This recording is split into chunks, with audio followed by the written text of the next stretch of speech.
নমস্কার, শুভ সন্ধ্যার সবাইকে স্বাগত জানিয়ে আমরা শুরু করছি আজকের এখনকার আজকাল পরশু অনুষ্ঠান।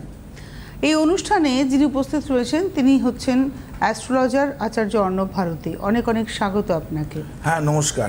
একজন অ্যাস্ট্রোলজারকে সব কিছু জানতে হয়, অর্থাৎ তাকে নিউমারোলজি জানতে হবে, তাকে পামিস্ট্রি জানতে হবে, তাকে সব কিছু জানতে হবে। শুধুমাত্র ওই কৃষ্ণমূর্তি কিংবা ফলিত বা ওই গণিত ওই গল্পের মধ্যে না থেকে তাকে কিন্তু সনাতন কিংবা কৃষ্ণমূর্তি এবং ফলিত বা গণিতের মধ্যে না থেকে তাকে সবটা জানতে হবে। মানে আমি দেখেছি আপনি যখন বিশ্লেষণ করেন আপনি সবটা ধরে একদম আলোচনা করেন। হ্যাঁ, এটা একদম ঠিক। আমি মনে করি একটু যদি অতীত ঘাটি দেখা যায় যে আমি ছোটবেলা থেকে অনেক কিছু শিখেছি। যেমন অভিনয় যা বলো, 10 বছর আমি ক্লাসিক্যাল ওয়েস্টার্ন ক্লাসিক্যাল মিউজিক শিখেছি গিটারে, ঠিক আছে। তারপরেতে মূকাভিনয় শিখেছি, তারপরে নাটক শিখেছি, প্রচুর কিছু শিখেছি। তো অনেক কিছু শিখে যখন জীবনে কিছু হলো না তখন জ্যোতিষ হয়েছি। এটা আমার মনে হয়, যার জীবনে কিছু হয় না সে জ্যোতিষী হয় আর কি। না, কিন্তু আমি যখন দেখেছি আপনি যখন বিশ্লেষণ করেন কোনো একটা ছক নিয়ে, ছকের বাইরে হয়তো আপনি নক্ষত্রের ওই যে অবস্থান, গ্রহের ওই যে অবস্থান, তার বাইরে গিয়েও কিছু কথা বলেন। মেবি আমার যেটা মনে হয়, ধরুন আমি প্রত্যেকটা মানুষ, আমি আপনি বা এখানে যারা রয়েছে প্রত্যেকেরই কিন্তু তাদের নাম, তাদের সময়, তাদের সব কিছু মিলিয়ে সেই মানুষটা কমপ্লিট পার্সোনালিটি। সত্যি কথা বলতে মানে কি বলবো তনুশ্রী, মানে আমার সামনে যখন কেউ বসে এসে তার জেস্টার পশ্চারও কথা বলে, ফিলিংসটা, মানে আমার সামনে মানুষ বসে আছে, আমার সামনে মুরগি বসে নেই যে ধরে কাটতে হবে, এটা আমার ভাবনাতে আসে না। মানুষ এসেছে এবং তার যে দুঃখ কষ্ট আমি ট্রাই করি যে আমি ওখানে থাকলে আমি কি করতাম। সব কিছু অঙ্ক কষে তার সঙ্গে ফিলিংস আছে, ইমোশন আছে। আর আমি বিভিন্ন জায়গায় এত ঘুরেছি, এত দেখেছি, এত জেনেছি যে এদের ওয়ে আউট বলাটা খুব সহজ আমার কাছে। খুব ক্রিটিক্যাল প্রবলেম ছাড়া কেউ আমার কাছে নর্মালি, আমি চাই না আমার কাছে আসুক। খুব ক্রিটিক্যাল প্রবলেমও আমার কাছে এসো, নাহলে তো আছে 500,000 টাকার জন্য সবাই আছে। বটতলায় বসে আছে 5 টাকার অ্যাস্ট্রোলজার, টিয়া পাখি দিয়ে ভাগ্য গণনা করছে। তাহলে ওয়াই আচার্য অর্ণব ভারতী? কারণ একটা, তুমি যখন কোথাও কোনো দিশা পাবে না তখন আচার্য অর্ণব ভারতী। আমি সবসময় বলি, আপনারা নিজেরাই বুক ঠুকে বলুন না, বুকে হাত দিয়ে বলুন না, প্রচুর জায়গায় ঘুরেছেন, অল ওভার কলকাতাকে অল ওভার ইন্ডিয়া ধরুন, স্যাটিসফাইড কোথায় হয়েছেন? আমি আপনাদের এটা অ্যাসিওর করতে পারি যে আপনারা এলে আপনারা স্যাটিসফাইড হবেন। ওই স্যাটিসফ্যাকশনের দায়িত্বটা তার জন্মভারতী নিজের কাঁধে তুলে নেয়। 1-1.5 ঘন্টা আমার দেখতে মানে মাগনা দেখি না, তারা স্যাটিসফাই হয়ে বেরোয়। এটা ব্র্যান্ড। তুমি যখন নাকি রিবকের গেঞ্জি কিনবে কি জুতো কিনবে, যখন তুমি কোনো any kinds of branded shirt কিনবে, সেটা পরে তুমি যে আরাম পাবে, তুমি যখন নর্মাল একটা ফুটপাথ থেকে কিনবে, তুমি পরে দেখো দুটো দেখতে এক হলেও আসলে এক নয়, নয়তো দামটা তো এমনি একদম হয় না। তাই। তো আজকে আমাদের যেটা আলোচনার মূল বিষয় যে কোন নক্ষত্রের জন্য ভিখারি, মানে তার জোরে ভিখারিও রাজা হতে পারে। এক্স্যাক্টলি এই পয়েন্টে আমি নিশ্চয়ই আসবে। এটা খুব একটা বিরাট ব্যাপার। আমি যখন প্রোগ্রামে বসি, আমি আগেও বলেছি, আমি পুরোটা কালচার করে আসি। আমি কিভাবে কি বলবো যেটা অথেন্টিক প্রমাণ হয়। তবে দর্শকদের একটা কথা বলি, আমি আগের দিন মঘা সম্পর্কে অনেক কিছু বলেছিলাম, কিন্তু এটা আপনাদের জীবনের সঙ্গে কতটা মিলল, আমাকে আপনারা 11-12-13 জন আপনারা আমাকে কমেন্ট করেছেন, কিন্তু এটা আমাকে জানাননি। ওটা জানতে পারলে আমার সুবিধা হয়। আর সমস্ত দর্শক আরেকটা ব্যাপারেও আমি থ্যাংক ইউ জানাবো যে এবারের প্রোগ্রাম আপনারাই দেখেছেন, প্রায় 4.2K কাছে ভিউ হয়েছে। সব কিছুই ধন্যবাদ আপনাদের কাছে যায়। এটা আপনাদের শেয়ার করাটা ইউটিউবের দর্শকদের জন্য এটা আমার কাছে উচিত বলে মনে করি।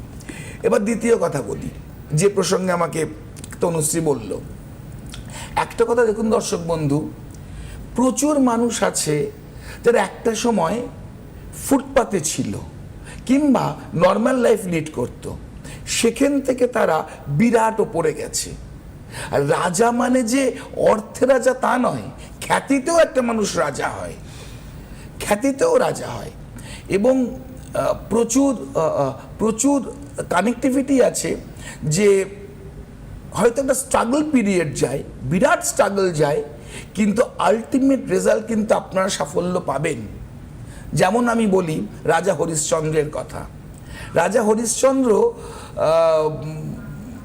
বিশ্বামিত্র মুনি, উনি কত বড় দাতা এইটা পরীক্ষা করতে এসে বিশ্বামিত্র মুনি ছদ্মবেশে এসে দান চাইলেন যখন রাজা হরিশ্চন্দ্রের কাছ থেকে। হরিশ্চন্দ্র বললেন যে কি দান আপনি চান? বিশ্বামিত্র বললেন যে তোমার গোটা রাজত্বটা আমি চাই। উনি এক কথায় বিশ্বামিত্র মুনিকে রাজা হরিশ্চন্দ্র সমগ্র রাজত্ব দান করে দিয়েছিল। দিস ইজ ওথ, মানে কথা প্রতিজ্ঞার দাম রাখা, এটাকে বলে ন্যায় পরায়ণতা। এই নক্ষত্রের মানুষরা, নক্ষত্র লাস্টে বলবো, এই নক্ষত্রের মানুষরা এই রকমই ন্যায় পরায়ণ হয়, নিজের কথা রাখার জন্য তারা শেষ সীমা পর্যন্ত দৌড়ে যায়। বিশ্বামিত্র সেখানেও থামেনি, বলল তুমি তো আমাকে সব দান করলে, তা দান করার পরে ব্রাহ্মণকে দক্ষিণা দেওয়ার একটা ব্যাপার থাকে, দক্ষিণার তুমি আমায় কি দেবে? তো রাজা তখন স্বর্ণমুদ্রা দিতে গেছে, বলে সব তো আমার, তুমি কি দিচ্ছ? তুমি দান করেছো মানে এইগুলো সব আমার, তুমি আমায় কি দেবে? নিঃস্ব রিক্ত অসহায় রাজা তিনি বাইরে বেরিয়ে তার স্ত্রী এবং পুত্রকে বিক্রি করে দিলেন, বিক্রি করে দিলেন। এবং সেই অর্থ নিয়ে দেখলেন যে না, সেই অর্থ যথেষ্ট নয়, দক্ষিণা মূল্য সেই অর্থে দেওয়া যাচ্ছে না, আরো বেশি। একজন এই নক্ষত্রের মানুষ নিজের কথা রাখার জন্য এত দূর পর্যন্ত স্ট্রাগল করতে পারে, কিন্তু এরা এত ন্যায়পরায়ণ, এত সত্যনিষ্ঠ, এত সত্যবাদী যে এরা কখনোই মিথ্যাচার করতে চায় না, কিংবা মিথ্যাচার করে না, নর্মালি করে না। তখন রাজা হরিশ্চন্দ্র যখন দেখলেন টাকা তাও এলো না, তখন তিনি এক চণ্ডালের কাছে নিজেকে বিক্রি করে দিলেন। এবং সেই চণ্ডালের সঙ্গে তার এগ্রিমেন্ট হলো যে ওখানে যতগুলো মরা পোড়ানো হবে সেখান থেকে ট্যাক্স নিতে হবে, এবং সেই ট্যাক্সটা চণ্ডালকে দেবে, এবং চণ্ডাল কিছু অর্থ তার থেকে রাজা হরিশ্চন্দ্রকে দেবেন। একজন রাজা, সে চণ্ডালের কাজ করছে, not a matter of joke, কতটা স্ট্রাগল।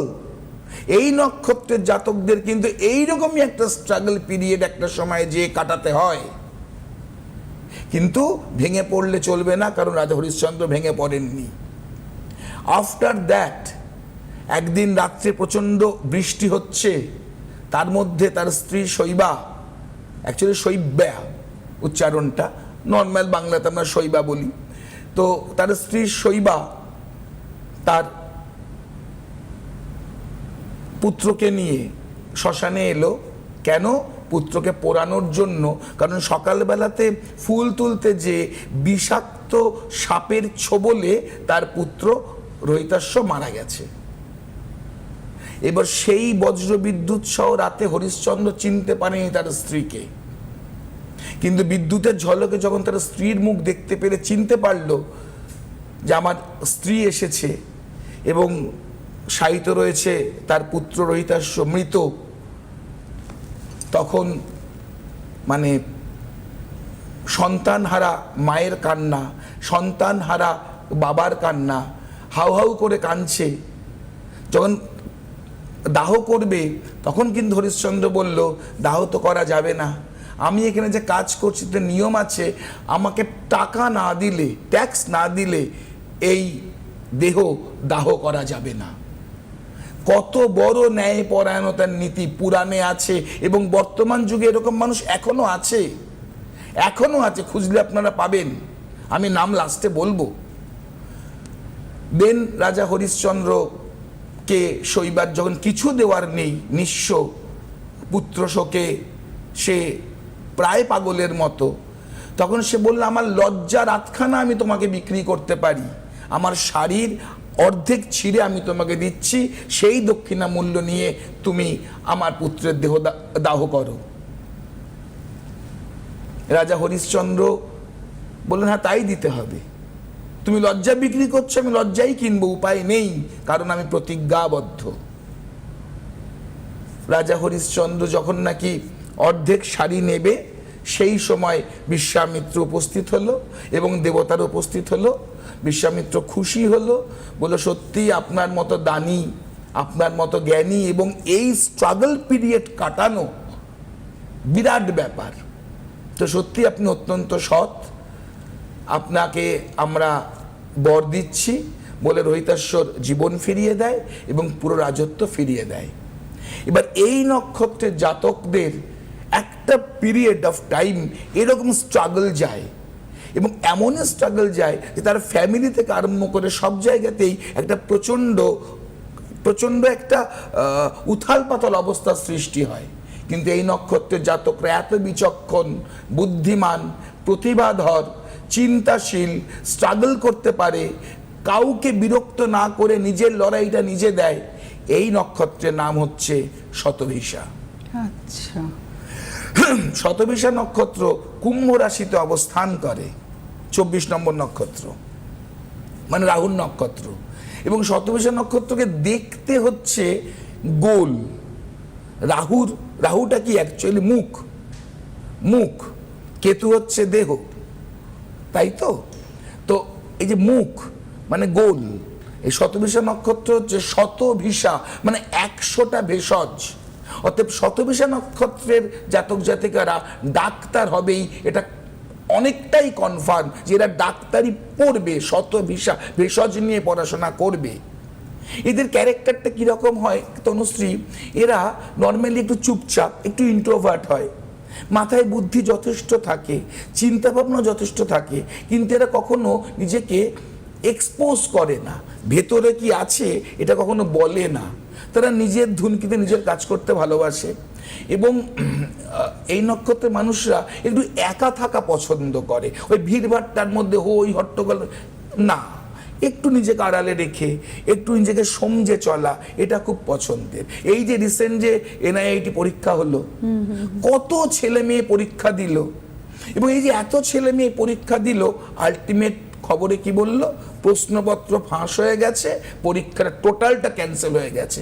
আমি গ্যারান্টি দিয়ে বলতে পারি, আপনারা যদি আপনার চার্ট দেখেন, এরকম প্রচুর ছেলে মেয়ে আছে যাদের নক্ষত্র শতভিষা।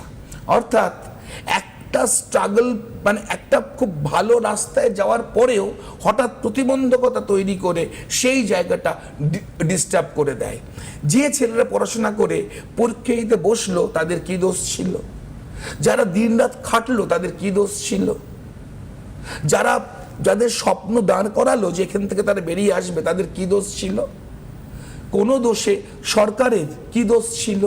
কোত্থেকে হঠাৎ করে প্রশ্নপত্র ফাঁস হয়ে গেল, ছেলে মেয়েগুলোর পরীক্ষা নষ্ট হয়ে গেল, স্বপ্ন ভঙ্গ হলো। ম্যাক্সিমাম এদের মধ্যে শতভিষা নক্ষত্র থাকার সম্ভাবনা আছে।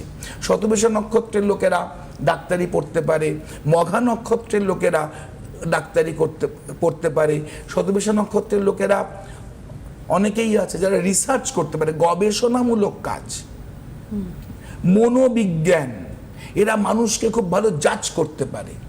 আর কুম্ভ রাশির একটা সমস্যা আছে যে কুম্ভ রাশিতে তো শতভিষা নক্ষত্র, কুম্ভ রাশির সমস্যা আছে যে সমস্যা নিয়ে কুম্ভের সমস্যা নিয়ে আলোচনা করতে এসে আমি একটু ফোন নিয়ে আলোচনা করে নিই। একটা ফোন আছে, হ্যাঁ সম্ভবত আছে। হ্যাঁ, হ্যালো হ্যালো ম্যাডাম, নমস্কার। নমস্কার। কে বলছেন, কোথা থেকে বলছেন? আমি রাজারহাট থেকে বলছি। রাজারহাট? হ্যাঁ, আমার ডেট অফ বার্থ বলবো? নামটা বলুন আগে। নামটা হচ্ছে উষা নস্কর। হ্যাঁ, উষা। হ্যাঁ, Usha Naskar. Date of birth? 7/8/1981। শুনতে পেয়েছেন দাদা? সকাল 8:30টা। হ্যাঁ, কত বললে আরেকবার বলো? 7/8/1981। 7ই আগস্ট। হ্যাঁ, 7ই আগস্ট 1981। 7ই আগস্ট 1981। সময়? হ্যাঁ, সকাল 8:30টা, কলকাতা। কোথায়? কলকাতা। সকাল 8:30টা, রাজারহাটে। রাজারহাট। সকাল 8:30, শুক্রবার দিন তোমার জন্ম? হ্যাঁ, শুক্রবার। আচ্ছা, শুক্রবার দিন তোমার জন্ম, ভালো কথা। তুমি কি আজকে আমার অনুষ্ঠান প্রথম দেখছো ভাই? হ্যালো, হ্যাঁ বলুন। বলছি আমি কথা বললে আমাকে রেসপন্স করবে, আমার সুবিধা হবে। হ্যাঁ হ্যাঁ বলুন বলুন। হ্যাঁ বলো তনুশ্রী, প্রোগ্রাম প্রথম দেখছি কি? আপনি কি আজকে প্রথম অনুষ্ঠান দেখছেন? না না, আমি অনেকদিন তো দেখছি। কেমন এবং লাগে এই অনুষ্ঠান? খুব অনুষ্ঠান খুব ভালো লাগে আমার। এক মানে বান্ধবী গেছিলেন ওনার কাছে, ওনার সাংসারিক সমস্যা নিয়ে। তো আচ্ছা। উনি খুব ভালো ফল পেয়েছেন এবং প্রতিকারও নিয়েছিল, তাই আমার সাথে মানে বলার পরে আমি দেখছি অনুষ্ঠানটা। তো আচ্ছা, আমিও আমার যে সমস্যা নিয়ে ওনার সাথে ঠিক আছে ঠিক আছে, উনি দেখছেন, উনি আপনার ছকটা দেখে এবার বলবেন। আচ্ছা আচ্ছা, প্রথম কথা বলি, কন্যা লগ্নের মানুষ এবং লিব্রা হচ্ছে তোমার রাশি, মানে তুলা রাশি। হ্যাঁ তুলা রাশি, কন্যা লগ্ন, ঠিক তো? স্বাতী হ্যাঁ, নক্ষত্র, এটা আমার জানা ছিল। স্বাতী নক্ষত্র। আচ্ছা, প্রথম কথা তোমাকে বলি ভাই, তোমার এখান থেকে যেটুকু চার্টের পজিশন দেখা যাচ্ছে সেখান থেকে বলি, প্রথম যেটা আমার মনে হচ্ছে তুমি নিজে যথেষ্ট বাস্তববাদী, অর্থাৎ কেউ যদি তোমাকে ভুলভাল কথা বলে তুমি কিন্তু তাকে যুক্তি দিয়ে, আইন দিয়ে বুঝিয়ে দাও যে you are correct, he is wrong or she is wrong. Am I right or wrong? আমি তোমায় ভুল বললাম না ঠিক বললাম? তুমি কি যুক্তিবাদী? হ্যাঁ, আমি মতন করে আমি বোঝাই, কিন্তু জানি না কতটা কি করতে পারি। হ্যাঁ, ঠিক বলি কি ভুল বলি, কিন্তু সবই আমি ভালো আমার কথা, মতন করে বলি। কিন্তু কি নাম বললো? ওর নাম উষা নস্কর। উষা, কিন্তু মাথাটা যে একটু ঠান্ডা রাখতে হবে। তুমি যে একটু এদিক ওদিক দেখলেই তোমার মাথা যে হুট হুট করে গরম হয়, মানে ভেবেচিন্তে গরম নয়, আচমকা গরম হয়ে গেল, পরে তুমি একদম একদম ঠিক ঠিক পরে তুমি আফসোস করো যে মাথাটা এত গরম না করলেই হতো, কিন্তু একদম ঠিক ঠিক। মাথাটা গরম হয়ে গেল, সেটা একটা সমস্যা, এটাকে ঠিক করা দরকার, তাই না? কারণ মাথা হচ্ছে আমাদের সহস্রার চক্র, এটা যত গরম হবে তত বার্ন হয়, আর যত পূর্বে দেখবে এরপরে তোমার স্মৃতিশক্তির সমস্যা হচ্ছে, অর্থাৎ কোথায় কোনটা রেখেছো সেটা কিন্তু মনে পড়বে না, যে কোথায় রাখলাম খুব খুঁজে পাচ্ছি। একদম একদম ঠিক ঠিক। ঠিক তো? এটা হচ্ছে বিজ্ঞান, এটাই হচ্ছে মডার্ন অ্যাস্ট্রোলজি, ঠিক আছে? দ্বিতীয় কথা হচ্ছে যেটা দেখা যাচ্ছে, পায়ের হাঁটুর থেকে হাঁটুর নিচের অংশ মাঝে মধ্যে কি চাবায় ব্যথা করে? হ্যাঁ হ্যাঁ হ্যাঁ হ্যাঁ একদম ঠিক। ব্যথা করে? একদম হ্যাঁ, সব সময় করে। এবং মাঝে মধ্যে সিঁড়িতে উঠতে গেলে হাঁটুতে ঠিক ঠিক ভরটা, ঠিক প্রেসারটা পাওয়া যায় না, একটু না, না, ডিস্টার্ব না, হচ্ছে, ঠিক ঠিক ঠিক। তাই তো? একদম ঠিক। আচ্ছা, কিন্তু বিবাহজনিত জায়গাতে কি তুমি একটু চিন্তিত? হ্যাঁ, খুবই চিন্তিত।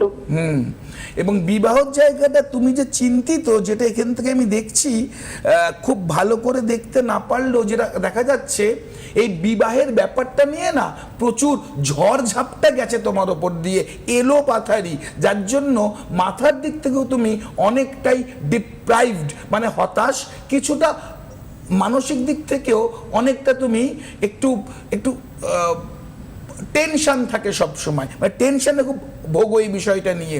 অ্যাম আই রাইট অর রং? হ্যাঁ, ইয়েস ইয়েস।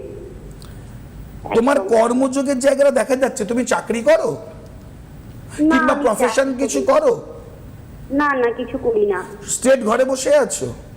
একদম। হ্যাঁ, এইটাই অ্যাস্ট্রোলজার বলে, যখন তোমার যোগ আছে, তুমি যদি সেই যোগে কিছু কাজকর্ম করো, তোমার ব্রেন অনেকটা রিলিফ থাকবে, এত টেনশনে তুমি ভুগবে না, এবং সেই জায়গা থেকে তোমার কিন্তু একটা মেন্টাল ডেভেলপমেন্টের সঙ্গে স্বাস্থ্যেরও অনেক উন্নতি হবে, এত ব্যথায় তুমি ভুগবে না। ভিটামিন ডিরও তোমার অভাব রয়েছে।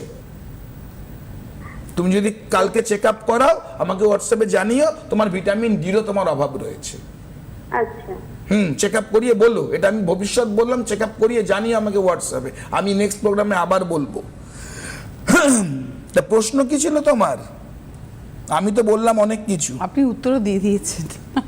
হ্যালো। হ্যাঁ, প্রশ্ন কি ছিল? এরপরে আর কোনো প্রশ্ন ছিল? হ্যাঁ, আমার প্রশ্ন ছিল, স্যার আমি তো একটু অসুস্থ আছি, জানি এই তো। অসুস্থ থেকে কি বেরোতে পারবো? আর আমার যে মানে সাংসারিক যে জীবনটা, মানে প্রথম থেকেই তো খুবই খারাপ অবস্থায় আছি। হ্যাঁ, আপনি আমি যা যা চেষ্টা বলেছেন উনি সেটাই বলছেন। আপনার শরীরের হ্যাঁ, অবস্থার কথা উনি বলেছেন, শুরুতেই বলেছি। শুরুতেই বলেছেন, হ্যাঁ। এবং কি কি অসুবিধা সেটাও বলেছেন। উপরন্তু আপনাকে বলেছেন যে আপনার বিবাহের সময় দাদা বললেন যে ঝড়ঝাপটার মধ্যে দিয়ে আপনি আজকে এই অবধি পৌঁছেছেন। এবার একটু বলুন তো কি ঝড়ঝাপটা গেছে আপনার? ঝড়ঝাপটা সে বললে শেষ হবে না। সে বললে বোধহয় একদম আজকে পুরো- আজকে সারা রাত কাটিয়ে কাল সকাল কেটে যাবে। সব থেকে বড় কথা উনি বলতে যে কেঁদে ফেলবেন। হ্যাঁ, ওই মানে একদম তো তাই তো? divorce-টা শুধু পেপারটাই শো। জানি আমি এখান থেকে সবই দেখা যাচ্ছে, কিন্তু যেটা এটা অনলাইন সবাই দেখছে বলে আমি সবটা বললাম না। তবে আমার মনে হয় তোমার লাইফের এখনো আলো প্রচুর বাকি আছে, তোমার আলোর দিন এখনো রয়েছে। যদি আমি জানি না তুমি কোথাও গেছো কি না, যদি যাও তো খুব ভালো কথা, যদি না যেয়ে থাকো ওই আলোটা পেতে হবে যেভাবেই হোক, কারণ তোমার লাইফে আলো দেখা যাচ্ছে। তুমি ব্যাক অফিসে যোগাযোগ করো, আমার হোক যে কারোর হোক, ঠিক আছে? আলোর রাস্তা আমি তোমাকে না, দেখিয়ে আমার দিতে পারি, মনে হয় এটা যদি বলতে পারি উনি ওনার তোমাকে। বন্ধু আপনার কাছে এসেছেন এবং উনি বন্ধু থেকেই আপনার কথা জানতে পেরে অনুষ্ঠান দেখছেন, ও তাই বললেন, তাই আমি বললেন। দেখবার সময় খেয়াল তো করি। আমার মনে হয় আপনার বন্ধু যেরকম এসে উপকার পেয়েছেন উষা, আপনিও এসে উপকারই পাবেন। যোগাযোগ করুন, বুকিং নাম্বার যাচ্ছে, ফোন করুন, অ্যাপয়েন্টমেন্ট নিন এবং এসে দেখিয়ে নিন। অ্যাপয়েন্টমেন্ট করে আসতে হবে। এবং একটা কথা বলে দিই, আপনি রাজারহাট থেকে বারাসাতে এসে দেখাতেই পারেন, ওনার মেইন চেম্বার বারাসাত, উনি বারাসাতেই বসেন।